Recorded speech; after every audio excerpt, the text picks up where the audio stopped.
और जनन स्वास्थ्य रिप्रोडक्टिव हेल्थ पर आधारित कुछ MCQ हल करेंगे।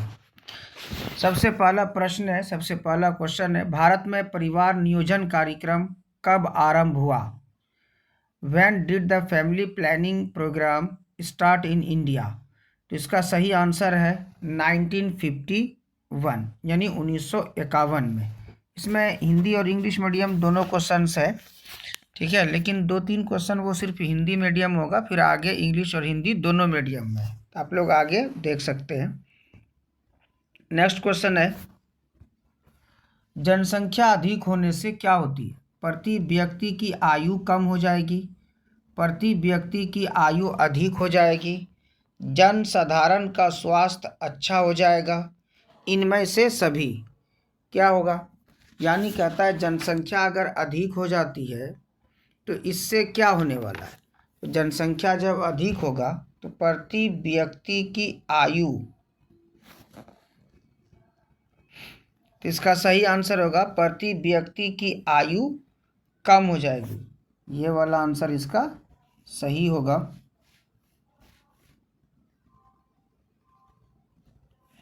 यह आंसर इसका सही है, ठीक है। नेक्स्ट क्वेश्चन है हम लोग का,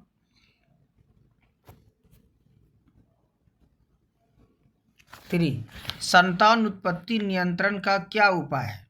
संतान उत्पत्ति नियंत्रण का कहता है इसमें क्या उपाय है? हार्मोनल विधि, या इंग्लिश में बोलता है हार्मोनल प्रोसेस, प्राकृतिक विधि नेचुरल प्रोसेस, यांत्रिक विधि मैकेनिकल प्रोसेस, इनमें सभी विधि, यानी इसमें कहता है ऑल ऑफ दिस।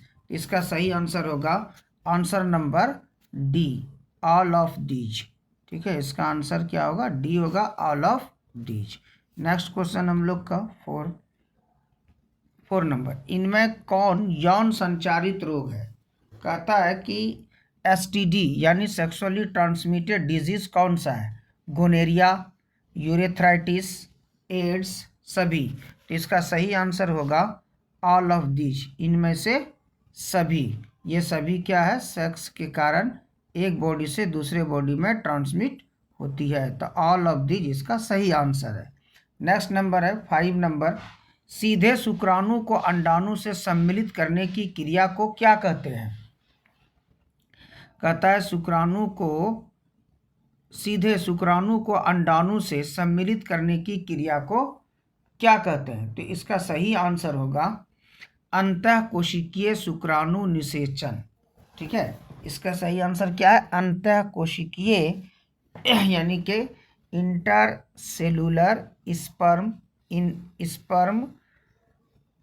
इंसेमिनेशन होता है, ठीक है, या इसको हिंदी में कहता है अंतःकोशिकीय शुक्राणु निषेचन। तो इसका सही आंसर होगा B number. Next question,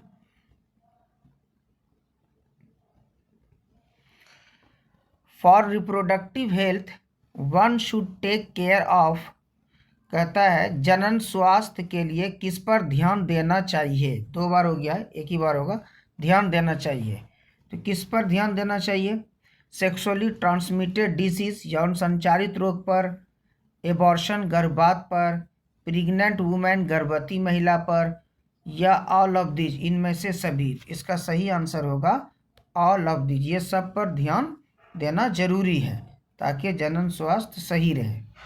next आते हैं 7, for population control the hormonal pills needed are, जनसंख्या वृद्धि को नियंत्रित करने के लिए किस हार्मोनल पिल्स का उपयोग किया जाता है?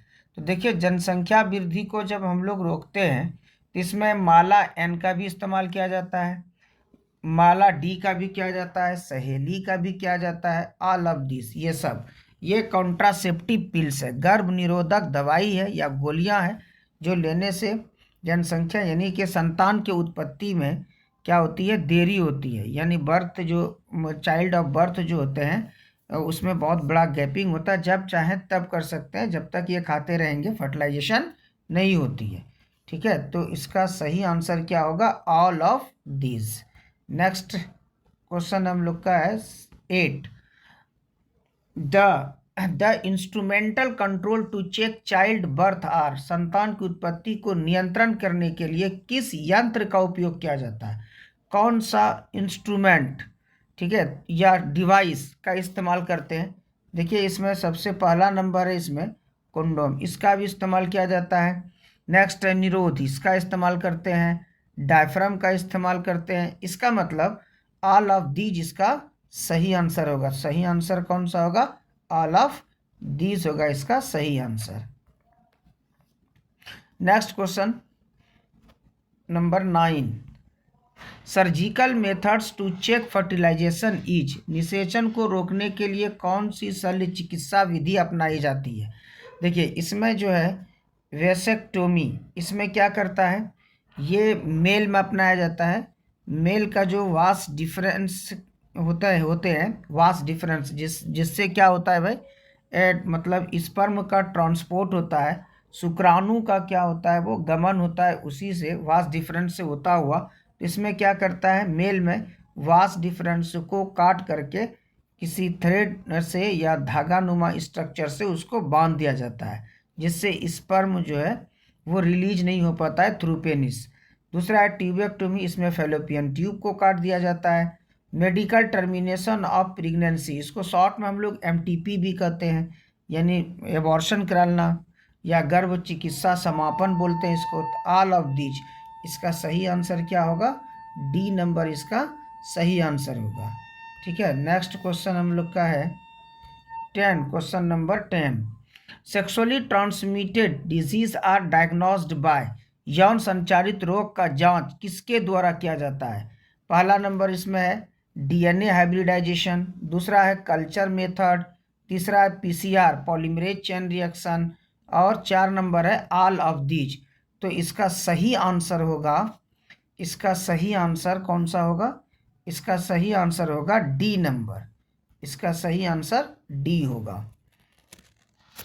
नेक्स्ट क्वेश्चन आते हैं, question number 11, child birth can be done by, शिशु का जन्म किसके द्वारा किया जा सकता है?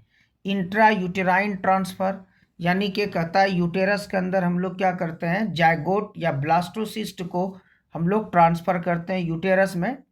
ठीक है, ये भी सही है। इसके ये आर्टिफिशियल मेथड है, इसके द्वारा हम लोग बच्चे को जन्म दिया जा सकता है माँ के गर्भाशय के थ्रू, यानी गर्भाशय में या उसके यूटेरस में ट्रांसफ़र कर दिया जाता है।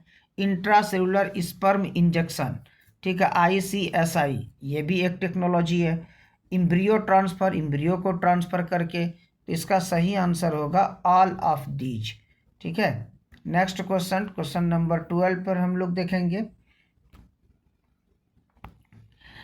सेक्सुअली ट्रांसमिटेड डिजीजेस आर, यौन संचारित रोग कौन है? क्लेमाइडिया है, एड्स है, हर्पिस है, ऑल ऑफ दीज है। तो इसका सही आंसर है ऑल ऑफ दीज, ये। Next 13, correct the following statements, निम्न में कौन सा कथन सत्य है? Surgical methods of contraception prevent gamete formation, कहता है शल्य चिकित्सा विधि द्वारा युग्मक निर्माण को रोक दिया जाता है। कौन सा कथन कहता है इसमें सही है? देखिए युग्मक निर्माण इसमें नहीं रुकता है, गैमिट फॉर्मेशन नहीं रुकेगा। गैमिट फॉर्मेशन तो होगा ही होगा, उसका ट्रांसफ़र नहीं होता है या फर्टिलाइजेशन नहीं हो पाता। तो ये तो